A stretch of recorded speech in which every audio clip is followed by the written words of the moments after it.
Hi there, I'm Ms. Laura with the Wichita Falls Arts Council, and today we're going to create a single point perspective drawing, or a 1 point perspective drawing, meaning that any shape we draw in our drawings today, like all of these shapes here, they'll all be connected to a single point.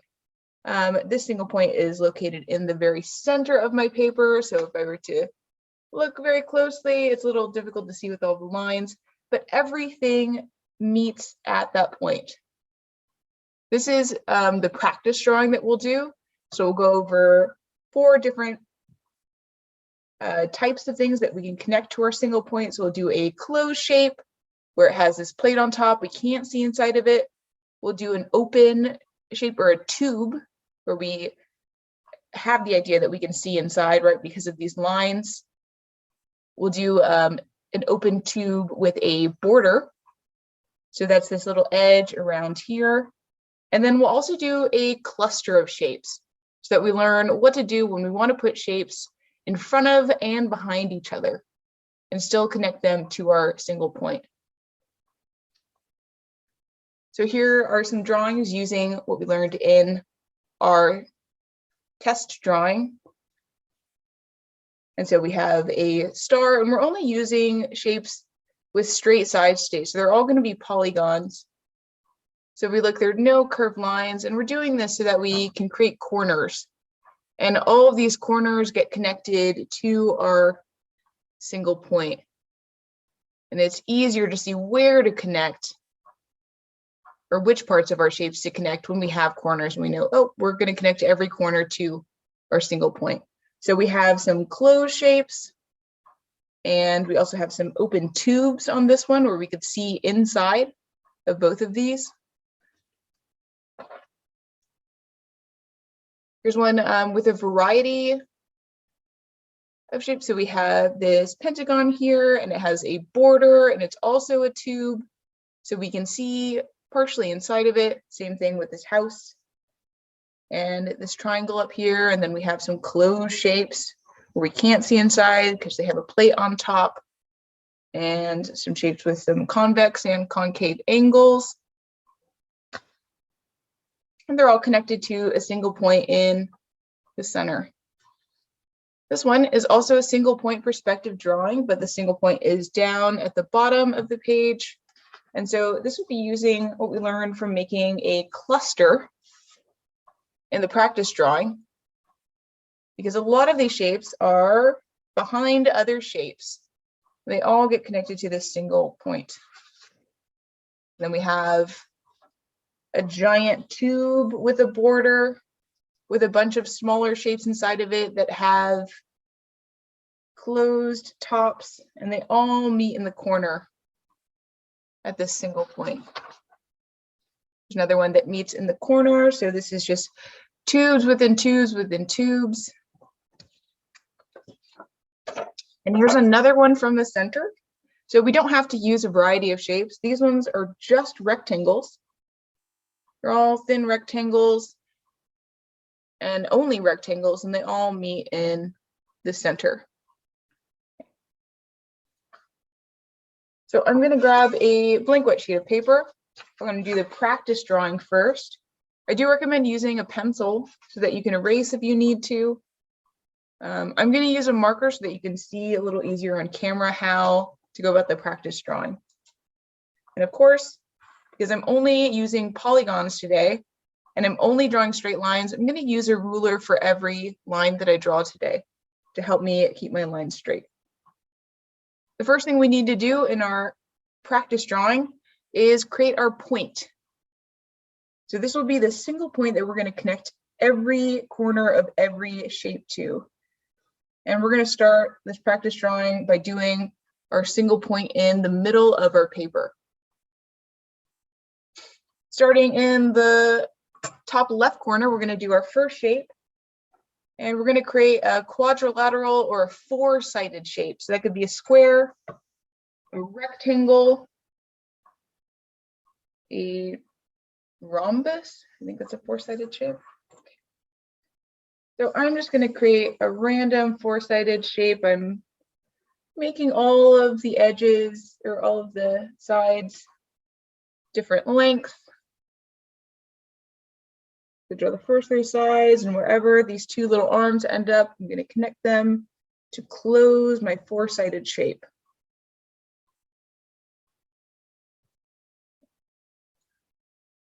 So this will be my closed shape.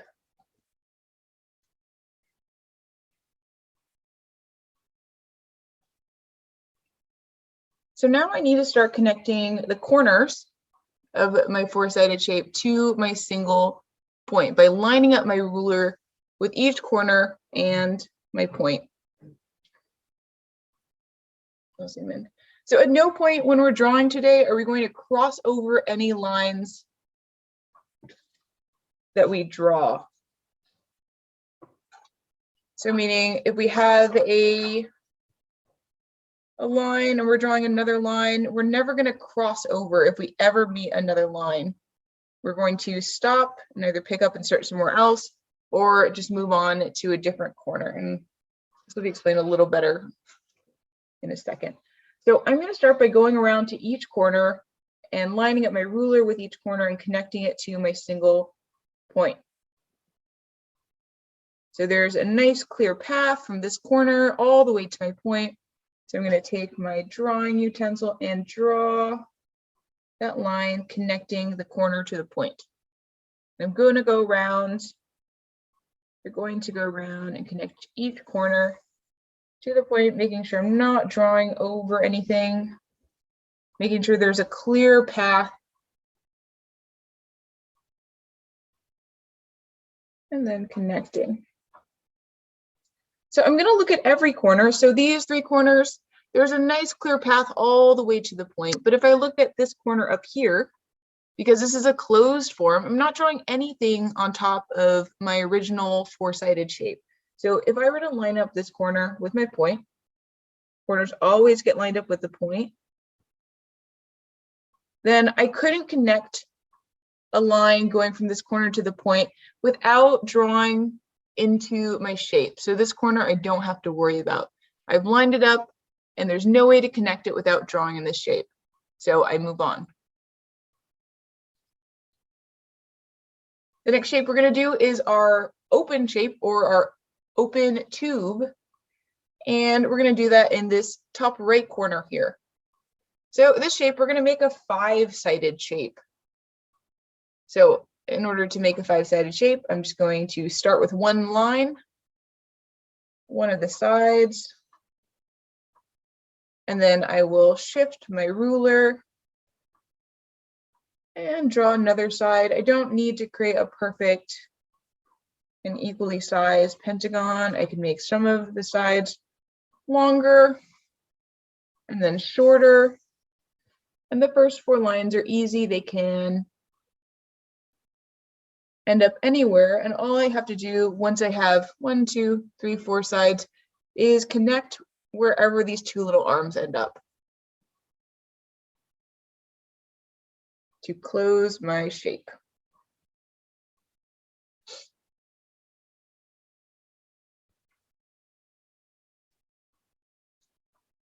This will be my open shape or my tube.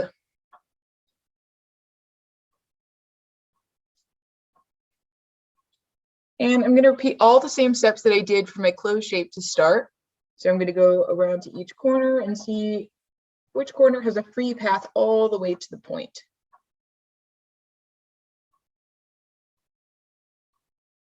Here. This corner here, there's nothing in between the corner and the point. When I line them up with my ruler so I can connect. And then at this final corner here,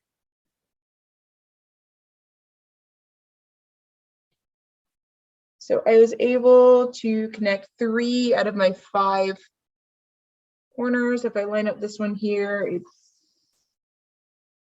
I'd have to draw through my shape in order to connect it, and same thing with this one up here. So I have 2 remaining corners that I couldn't connect or that didn't have a free path to the dot. So these neglected corners are going to be important for creating our open tube. We've connected all of our outside corners that had a free path to the dot, but now we're left with these 2 corners that we couldn't connect. And so now we're going to focus on these But this time we're only going to draw inside the shape. And we're going to connect these corners inside the shape to the dot. So I always line up every corner with my single point, no matter if I'm drawing from the outside connecting or if I'm connecting the inside parts, I always line up with this dot. So I'll take this corner here that I wasn't able to connect earlier. I'll line it up with my point, like always, and this time I'm only drawing inside of my shape. So just inside the shape. And I'll do the same thing with this corner here. We might not be able to see the line. Lining up the corner with a dot and only drawing inside the shape.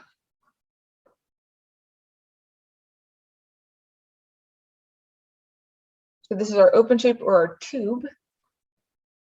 We're going to do another tube in this bottom right corner, but this time we're going to do a tube with a border. So the first thing I need to do is create a shape. I'm going to do a four-sided shape.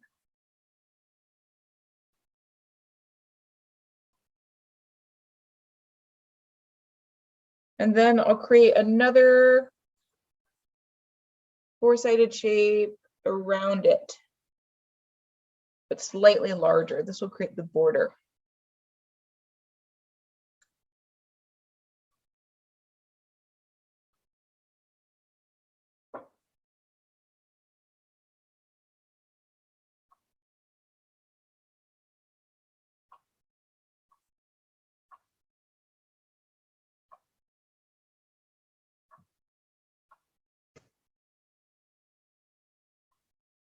So we're going to focus on each shape one at a time. So we have an outside shape and an inside shape. The first thing we're going to do is work with our outside shape.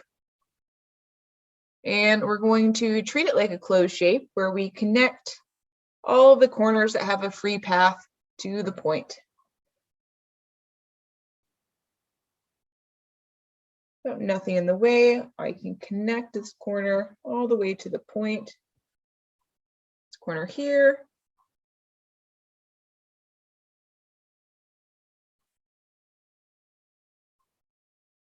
It looks like this corner I would have to draw inside my shape, so I'm not going to connect this one.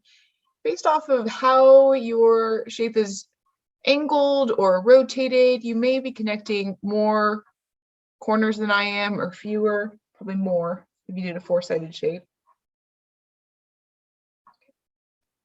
So once I have the outside shape connected, I'm going to focus on the inside shape now. And I'm treating this like I did the inside of this tube, because we're creating a tube, but with a border. So if I look just to this inside shape, I'm going to connect every corner to my point, of course, that I can draw inside of this shape, because I'm treating it like the inside part of the tube. So if I line up each corner, this corner, when it lines up with my point, there's nowhere to draw inside the shape. So I'm going to move on to the next one, this corner right here. If I line it up with a point, I am able to draw a line just inside this little shape. And this one I can't do anything with because I can't draw inside the shape. And this corner here, nothing. So I am done. Now I have an open tube with a border around it. The last thing we're going to do is a cluster. And to do that, we're going to draw 3 different polygons. They can be simple polygons, and I do recommend making them simple, but we need a cluster of 3 of them. So we're always starting by making the shape. I'm going to do some easy shapes like a triangle.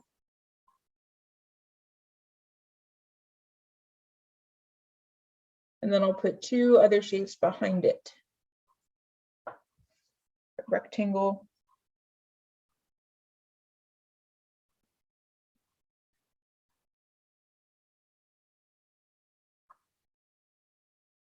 And then 1 more shape to make a cluster of 3.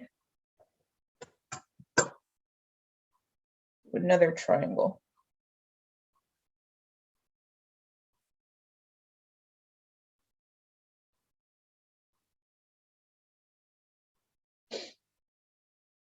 I'm going to make all of these closed shapes, meaning I'm not going to draw inside any of these shapes. So at no point are we drawing inside. And we're also not going to cross any lines.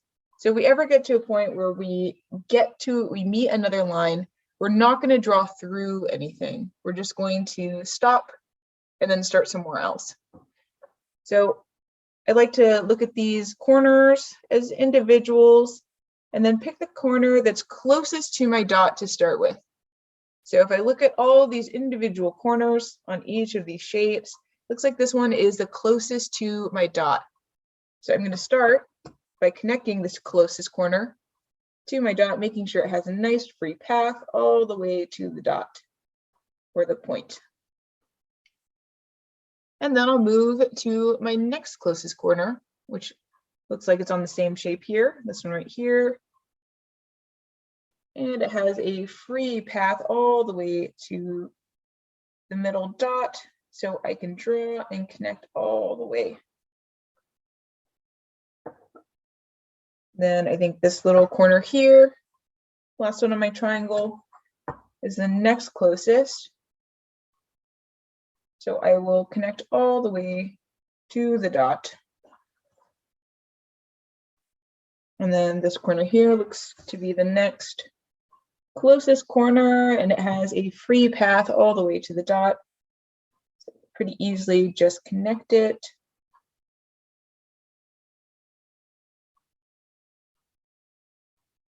This one here on this triangle, and this is where we need to pay a little more attention. So I'm going to connect this corner right here, and I'll line it up with the dot like I always do. Corners always line up with the dot. And I'm going to start connecting from this corner after I've lined up the corner with the dot. And I'm only going to draw from the corner until I hit another line. So I had to stop because I'm not drawing inside any shapes. I'm not crossing over any lines. I had this amount of space that I could draw my line to the dot, and then I had to stop because there's something in the way. So this shape is going to be behind this shape. And by not drawing over it, we give the impression that it's hiding behind something. So I'm going to move to my next closest corner, which I think is this one, which has a free path all the way to the dot, so I can draw all the way to the dot.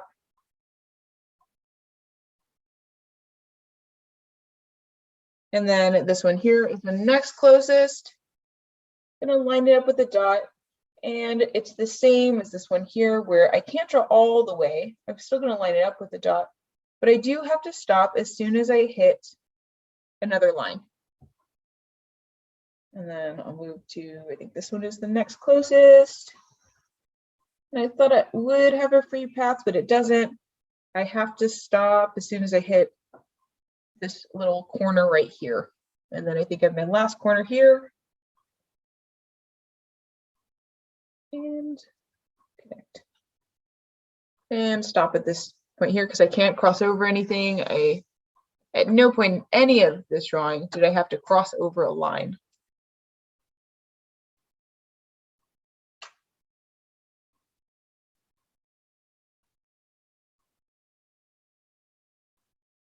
Open with a border, and this is our cluster.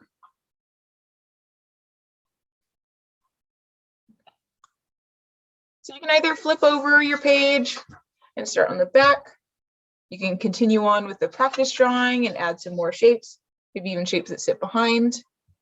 Or you could start over the new drawing, and instead of placing your dot in the center of your paper like we did the practice drawing, you can choose to place it somewhere else, like a corner, or even just any edge, or maybe it could be just somewhere floating on your paper.